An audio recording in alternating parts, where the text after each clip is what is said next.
Hello, hello, hello, hello. I believe maybe, just maybe, we are live. It is 3 a.m. and you are watching Bright Green's Election Night live stream part one. Thank you so much for joining us. I know it's very, very late. Throughout the next bit of your life, you're going to be hearing a whole range of different things about what's been going on in the local elections, which I'm sure many of you have been following thus far. But before we delve into any of that, please, please, please do hit subscribe if you haven't done already. It means that you won't miss out on anything that Bright Green does in the future, including tomorrow night's live stream. So hit subscribe and make sure you hit the like button as well. So just to talk through what's going to be happening over the course of the show. So I'm going to be talking through the local results as they stand so far. So obviously yesterday, millions of voters went to the polls in local elections across England. They went to the polls to elect over 1,000 councillors in more than 200 councils across, well, only England in this year's elections. And we're starting to get a trickle of the results coming in as they have been over the last few hours since polls closed at 10 p.m. Now, tonight we're going to get about a quarter of the results coming in, but the majority of councils are going to be counting their results tomorrow. So we won't get lots of them in until then. But I'm going to give you an overview of the state of play so far, as well as my assessment analysis of what's been going on. I'd love to hear where you are viewing from. I'd love to get some questions from you in the chat. So please do line them up. And most importantly, please do share the link to the stream so that more people can enjoy it as well. I'd love to know whether my audio and video is okay. It's 3 a.m. in the morning. I'm not on my best form, but hopefully everything is okay. Let me know if you can hear me loud and clear in the chat. So let's talk through the state of play as it stands. So as of about 5 minutes ago, the situation was as follows. So Labour have around 310 councillors and they're up 45, so have made 45 gains thus far. The Tories have 123 councillors and have lost 69 seats, so already looking like a very bad night for the Tories. The Lib Dems on 100, up 18, a range of independents on 46. The Greens, which I'm sure is what's of most interest to many of our viewers this evening, this morning, whatever time of day it is, are on 17 seats and up 10. Those numbers are changing very, very quickly, and we'll hopefully be able to delve into some of them in a little bit more depth as we go. So that's the overview. That's the state of play right now. But to break down a little bit more what's been going on throughout the night, I'm going to start by talking through and highlighting some of the results that have come in that are significant for the Green Party. So first of all, we've seen double-digit gains for the Greens so far, and as I said at the beginning, this is only a small fraction of the seats that are up for election this year are being counted now. So we're not going to get a full picture of what the night, or the day rather, looks like for the Greens until tomorrow afternoon. But for now, we have seen substantial gains that the Greens have made thus far in a number of different areas. The first one that I wanted to talk through is South Tyneside. So in South Tyneside, the Greens went into the elections with 6 seats, and they have gained 3 seats in the elections in South Tyneside. For those of you who don't know, South Tyneside is in the northeast of England. It's been an area where the Greens have been performing fairly well for a while now. The group is now 9 strong. So that's a massive set of gains for the Greens there in South Tyneside. The next place I wanted to talk about is Worcester. Now, Worcester has been a really, really, really, really good place for the Greens to be tonight. So the headline figure is that the Green Party have gained 4 seats in Worcester. That's the baseline. But if you delve into a little bit more detail, it's even better than that. So not only have the Greens gained 4 seats on Worcester City Council, but they've also unseated the Conservative council leader in that sitting. They've become the main opposition party as well.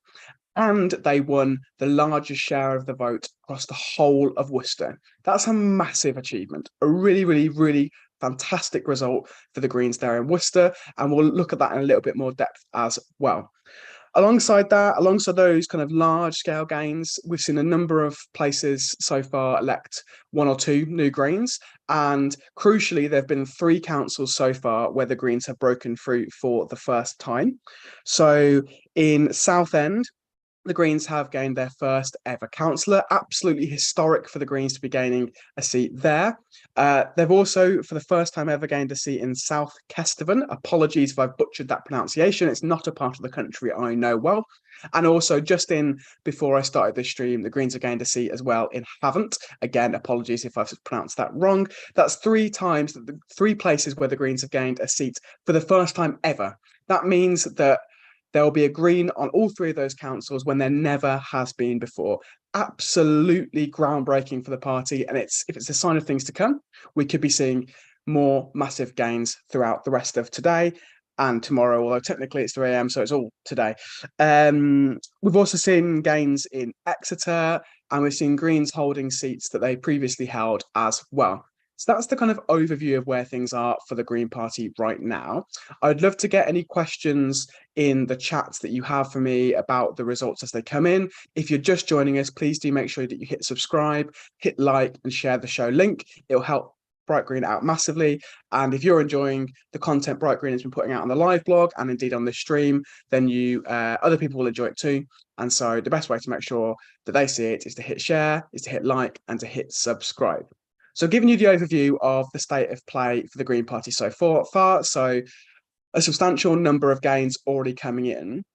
What I think is really interesting about this is we're only looking at a tiny fraction of the councils that are being counted.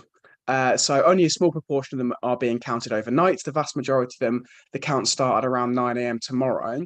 And a lot of the places where the Greens are expecting to make big gains, they don't come in. We don't start to get results until tomorrow.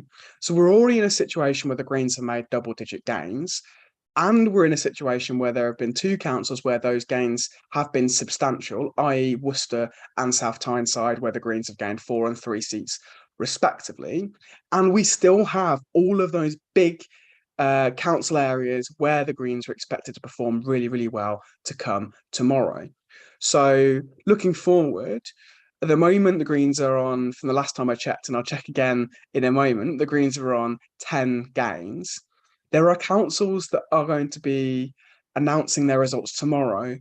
Individual councils where the Greens are planning, are hopeful, are optimistic, are predicted to make as many as 10 gains. Places like Herefordshire, places like East Hertfordshire, places like potentially even Lancaster, Mid Suffolk.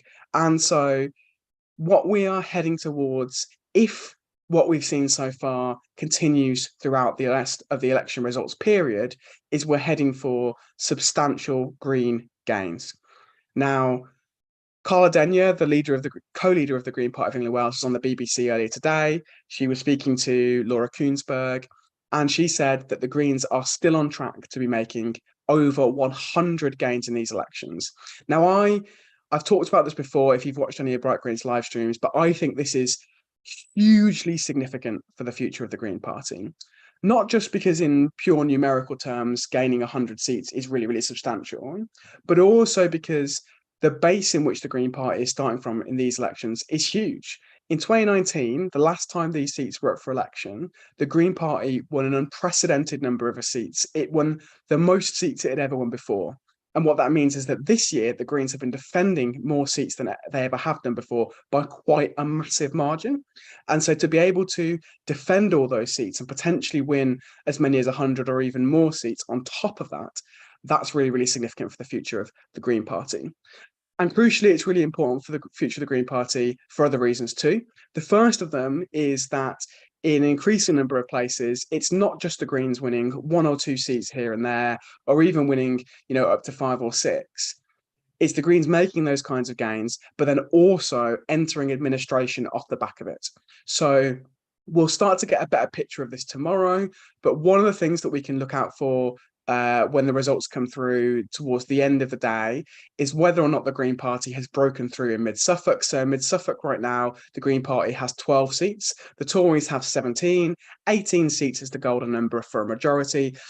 And all the punditry, all of the commentary from inside the party or the punditry from outside it is suggesting that the Greens have a really good shot of taking control of the council, not just taking control as a minority administration, but potentially even becoming the majority party on on that council. That would be the first time in history anywhere ever the Greens have had a majority administration on a council. You've also got places like Herefordshire where the Greens are already in administration and potentially could increase their influence in that administration.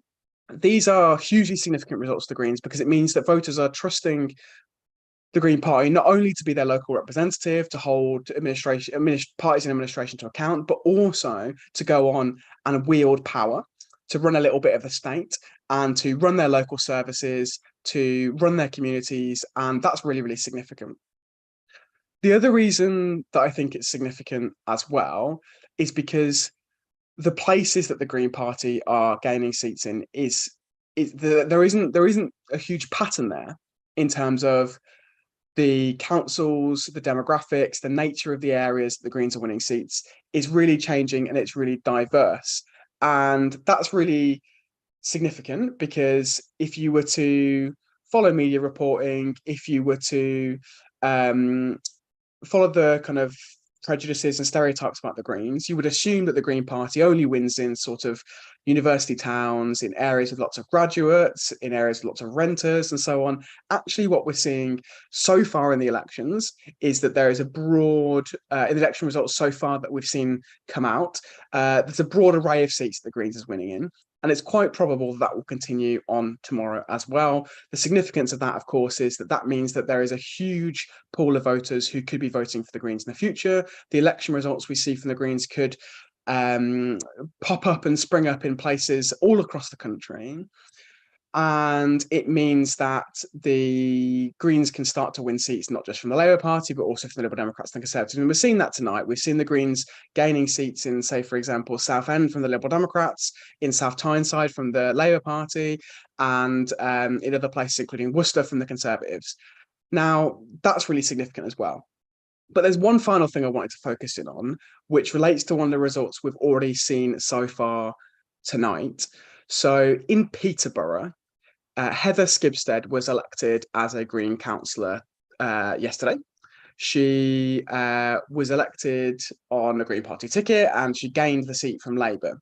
However, she was already a sitting councillor. She was first elected in 2019, I think in 2019, I'm pretty sure it was 2019, as a Labour councillor in Peterborough. She's since defected to the Greens and won re-election as a Green. Now, that's really historically significant. The reason it's really historically significant is that there's never been an instance before where a Labour councillor has defected to the Green Party and then been re-elected on a Green Party ticket. So that's really significant in terms of, well, the reason I think it's really significant is that, winning, on the one hand, getting politicians from other parties to defect is no tall order. And then going on and getting them re-elected under your own branding in the same ward is really, really challenging because we know that voters partially will vote on local issues. We know that they'll partially vote on local candidates, but they will also substantially vote on party lines.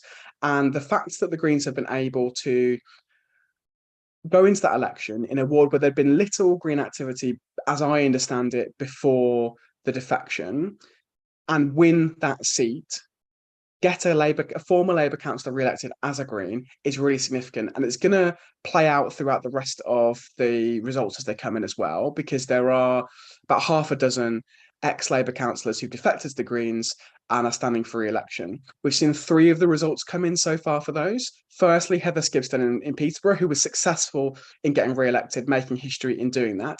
Secondly, in a second seat in Peterborough, Imtiaz Ali stood as a Green candidate, having previously been a Labour councillor. He was not re-elected, and George Wheeler in Plymouth also wasn't re-elected. So 2 out of the 3 haven't been re-elected so far, but there are more still to come, including the one that I think is probably most interesting, which is Jo Bird, who is a Green Party councillor in the Wirral. She was first elected as a Labour councillor. We've had her on Bright Green live on a Sunday before, talking about why she made that defection. She's written for Bright Green as well, but she was historic. She was previously quite a significant figure on the Labour left. She's a hate figure of the Labour right. They've even sent the General Secretary of the Labour Party to the Wirral to try and get rid of her on the council. Everything I've heard from the Wirral suggests that she has a really good shot of getting re-elected as a Green. And there's also a couple of others as well. So one of the things that I think to look out for over the next 24, not even 24 hours anymore, about 16 hours, as the results continue to trickle in, is whether those former Labour councillors get re-elected as Greens, as Heather Skibsted did in Peterborough, which I think we shouldn't underestimate the historical significance of that. Now, you might have noticed that I'm a bit rambling all over the place. I haven't hugely prepared what I'm going to say because, I only found out the results like you over the last few hours, and I've been squirreling away on the Bright Green Live blog. But I would love to hear any questions that you have. Please do pop them in the chat. Thanks to Philip Davis for popping in the chat, saying thanks for the coverage tonight, Chris. And Philip's really helpfully pointed out that the Young Greens, the youth and student branch of the Green Party of England Wales, are 2 for 2 so far on Young Green target candidates getting elected. And Philip says, well done to Jim Ware in South Tyneside and to Tor Pingree in Worcester, the latter of which defeated the Tory council leader in Worcester, which I mentioned a little earlier on. John Davidson says my pronunciation of Havant and Kesteven was fine. Thank you, John. And Rich Turner Music, a regular viewer of Bright Green, says the diversity of the Green electorate is very encouraging, as is the switch from Labour to Green. Yes, this is going to be really interesting to watch throughout the night. So a phenomenon that won't, I don't think, get touched upon much by most of the media is what's going on a little underneath the radar with regards to where voters are moving to and from. So the headline figures at the moment, the Tories have lost, I think it's 60 odd seats, Labour are at 40 odd, Lib Dems and Greens on a dozen or so. The headline figure is likely to look like, well, lots of former Tory voters or former Tory seats have gone to Labour. That's one part of the story, but there looks like there's a really interesting dynamic underneath all of that. Apologies, fatigue. Underneath that, which is that there is actually a substantial portion of Labour voters switching to the Green Party. Now, you won't see that in the headline figures because there'll be Labour gains and Tory losses, but you'll notice that Tory figure is 69 or whatever it is, and the Labour figure is 40 something. They don't add up, and that's partially because we've been taking, or rather the Green Party has been taking seats from Labour in places like South Tyneside and elsewhere as well. So the swing from Labour to Green is going to be an interesting dynamic. And interestingly, I've spoken to some Labour Party activists overnight who've told me that they've noticed when they were campaigning that there was a substantial response on the doorstep of Labour voters or people who've historically voted Labour telling Labour canvassers, we're not going to be voting Labour this time, we're going to be voting Green. They've got the sense that Keir Starmer hasn't cut through, that there's a degree of negativity or apathy towards him as a leader. And it'll be really interesting to see the extent and degree to which that plays out throughout the rest of the night in terms of Labour voters shifting to the Greens and what impact that has on the results. Now, I'm just going to do a quick look at the results as they are coming in. I've just seen that the Greens have retained and held 3 seats on Reading Council. So that's good news for the Greens. I've not heard anything about gains there. The Greens have had councillors on Reading Council for a long time, and they were very optimistic about holding on to them, and they appear to have done so. That information which has just popped on my screen is correct. I'm seeing now that the BBC is reporting that the Greens are on 18 seats. They're a little behind because those 3 Reading seats aren't on there, and there are other gains that I'm aware of that haven't been reported as well. But nonetheless, we're on over 10 gains for sure for the Greens so far. Let me know if you have any questions or comments on anything that I've talked about thus far, and I'll continue to talk through the results as I get them. If you haven't already, please do hit subscribe, please do like the video, and please, if you're able to, please do share the stream on your social media channels. Now, talked us a lot about what has come before, i.e. the results that we've already got in, but there's plenty still to come as the night and tomorrow goes on. So still to come today, we're expecting some results to come through. I say today as in before I've been to sleep. That's what I mean by today, and tomorrow is after I've woken up again.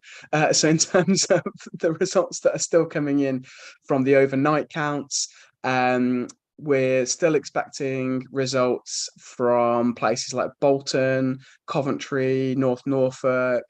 I know that Plymouth results have already started to come in. We've started to see some from Southend, but there's results from Bassetlaw, Dacorum, Hinckley, and others still to come in the early hours of this morning. We've also got a couple of interesting councils from a green perspective to come in where they've been having overnight counts, but things are a little slower. One of the main ones being East Hertfordshire. Folks may have heard me talk about East Hertfordshire before. East Hertfordshire, there are currently 2 Greens on the council there, but the party is looking to go up to as many as 16. They came close seconds in lots of wards in 2019 elections, and they're really hopeful of making big gains. We're expecting the results from East Hertfordshire to start coming in the next hour or so, and for full results to be in by about 5 a.m.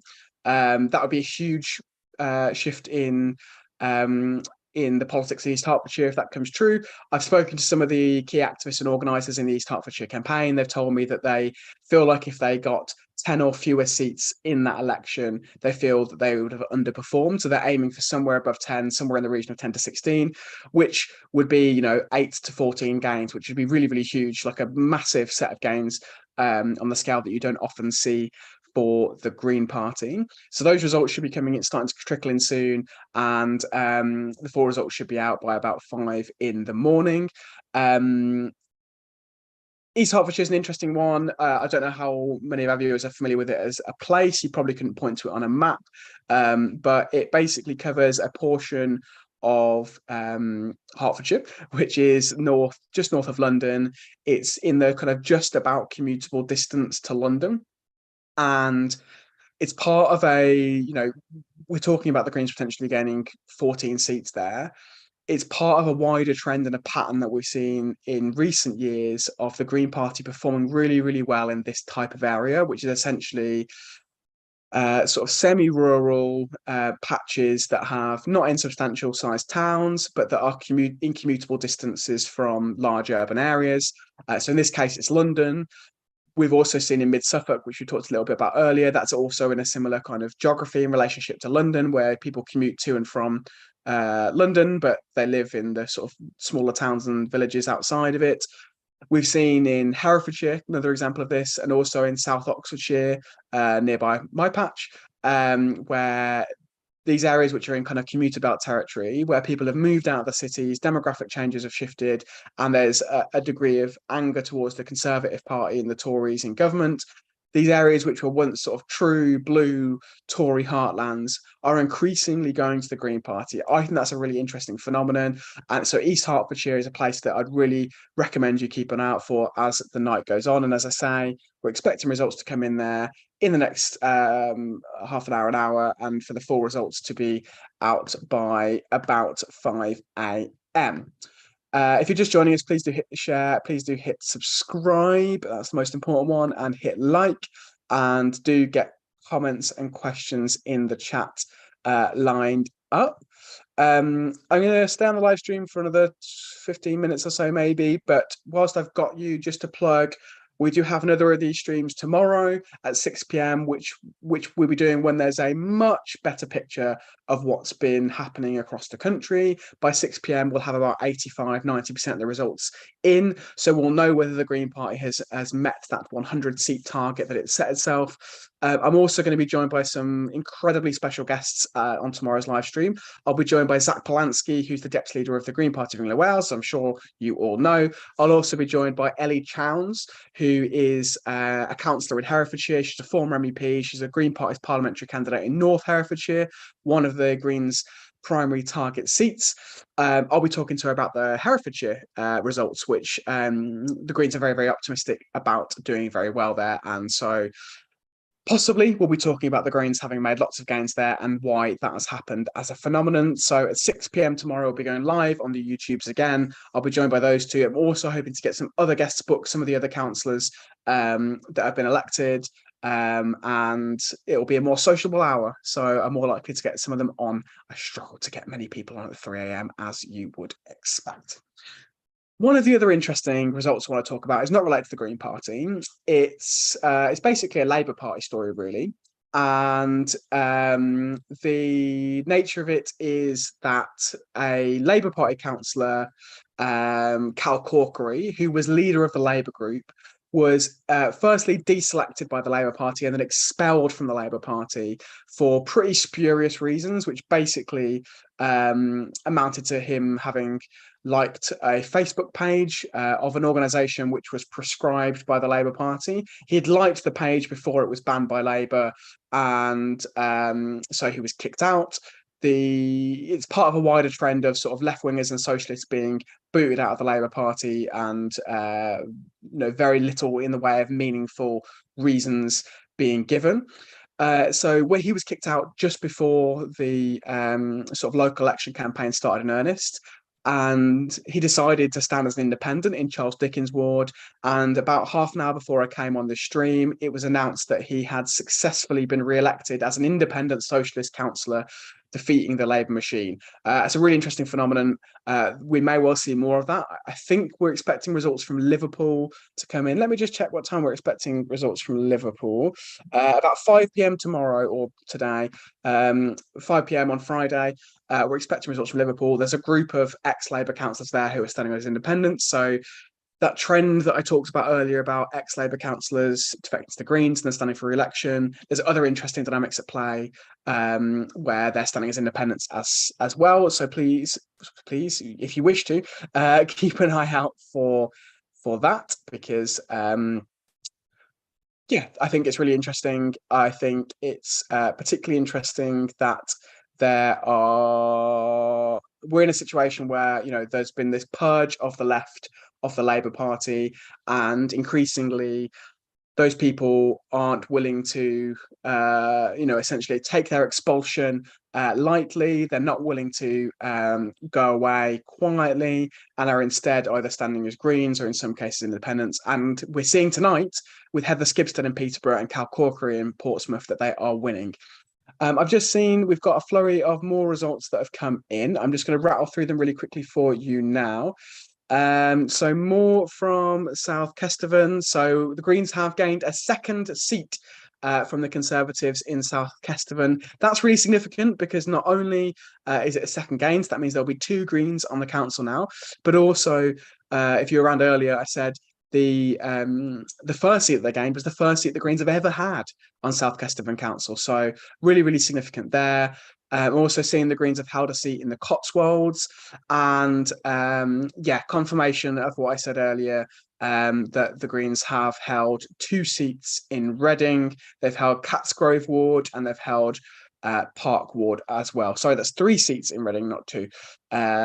2 wards, 3 councillors re-elected in Reading. So the game for the Greens, that takes the tally to about a dozen, maybe more. Please do get questions and comments in the chat. And if you haven't already, if you're just joining us, hit like, share and subscribe. I'll just do a quick rundown of the state of play across the board right now. At the moment is Labour on over 300 councillors. They've made just shy of 50 gains. The Tories are on 129 and have lost 70 seats so far. So I guess the big headline story of this election is going to be the Tories are facing wipeout. Now, in and of itself, that's a significant story. But what makes this even more interesting and more significant, I think, is that in the last time these seats were up for election, the Tories lost over 1,000 seats then.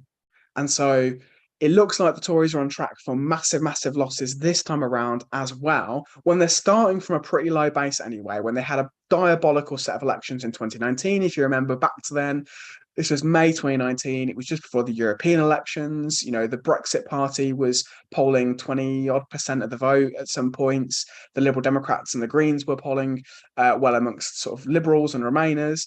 And the Tories were decimated. And the fact that they're still making significant losses tonight, and we still haven't seen the scale of that. I mean, they've lost 70 seats so far. I mean, we don't know how far that's going to go, but it could go up to, Tories were talking previously about potentially losing 1,000 seats. That's huge.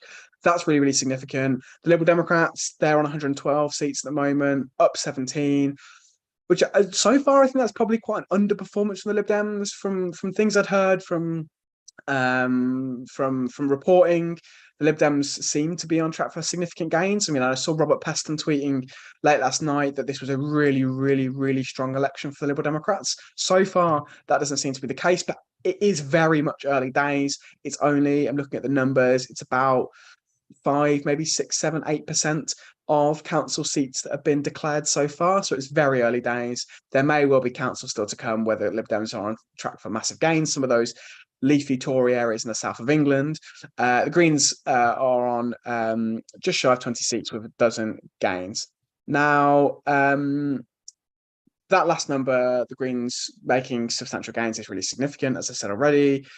In 2019, the Greens had their best election results ever. We're defending more seats than the Green Party's ever had to defend before. And so to be making substantial gains still is really, really quite something. So that is significant. So I am not seeing a flurry of results coming in to break to you at the moment. I've only had the Reading defences, the Cotswold defence, and the South Kesteven, which I'm becoming a master of pronouncing after having to say that word so many times tonight, having never said it before in my life.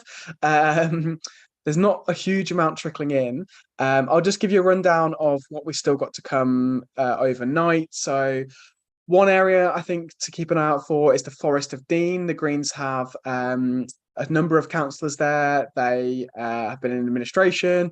There could be more gains there for sure. We've still got results. Sorry, I've just said that's coming in tonight. I've misread my list. That's 3 p.m. tomorrow, not 3 a.m. today. So those results are tomorrow. Forget about the Forest of Dean until 3 p.m. tomorrow. The results that are still to come in today that are significant are places like East Hertfordshire, places like Bath and North East Somerset, which have already seen some of those results come in. That's one I don't think I've mentioned, but the Greens have gained a seat on that council as well. And I do have some breaking news for you, which is I told you that there were 3 Green holds on Reading Council. I've just been told, I think reliably, that the Greens have gained 2 more seats on Reading Council. So gone 3 holds, 2 gains, 5 wins so far. I've just also heard there's around 7% seats, 7% of seats that have been elected, have been declared so far. The Greens have gained 13 seats so far, including 6 from the Tories, 4 from Labour, 1 from the Liberal Democrats, and 2 from Independents. So actually, thus far tonight, we've seen the Greens gaining more seats from the Tories than any other party. So any time in the future that you see someone tell you that voting Green or campaigning for the Greens or standing for the Greens lets the Tories in, remind them that thus far, at this point in the night, the Greens have gained more seats from the Tories than they have from Labour. So that breaking news we've just had is that in Reading, the Green Party has held 3 seats and is also doing well elsewhere in the country, including making 13 gains. Just do a quick flick through of the results coming in before I wrap up tonight's stream. I'm not seeing anything major coming in. So what I will do now is I will wrap up for tonight. Apologies, this was slightly chaotic and all over the place. It's 3 a.m. Please forgive me. I was working during the day and then was getting the live blog running through the night. But thank you so much for watching. This has been the Bright Green election night results live stream part 1. Tomorrow at 6 p.m. I'll be back again here in the chair to do our 2nd edition of the live stream. On that show, I'll be joined by Zach Polanski, the Deputy Leader of the Green Party. We're talking about the results coming in all across the country. We'll also be talking to Ellie Chowns, who's a Green Party councillor in Herefordshire, who'll be speaking to me about the results that will be coming in there. And we may well see massive Green gains there, but we'll see, and we'll discuss all of that and more. I'm hoping to get more guests booked as well. The best way to keep on top of it all is to subscribe to Bright Green on YouTube, hit that subscribe button, and also you can keep on top of anything on our live blog, bright-green.org. The live blog is there. I'm going to be running it till about 4 a.m. Tonight. then I'll be having a brief sleep, and we're back on it from about 9 a.m. tomorrow, ready to bring you all the counts that are coming in throughout tomorrow as well. So if you want the latest news, bright-green.org, check it out there. Subscribe to the YouTube channel. I'll be back here at 6 p.m. with Zach Polanski, Ellie Chowns, and many, many more guests too. We'll be on for about 2 hours tomorrow. So tune in from 6 p.m. I'll catch you then. Thank you so much for watching so far. And I wish you all a very, very good night, and hope that you sleep well and enjoy the rest of election night. I've been Christian Bright Green, and I'll see you all very, very soon.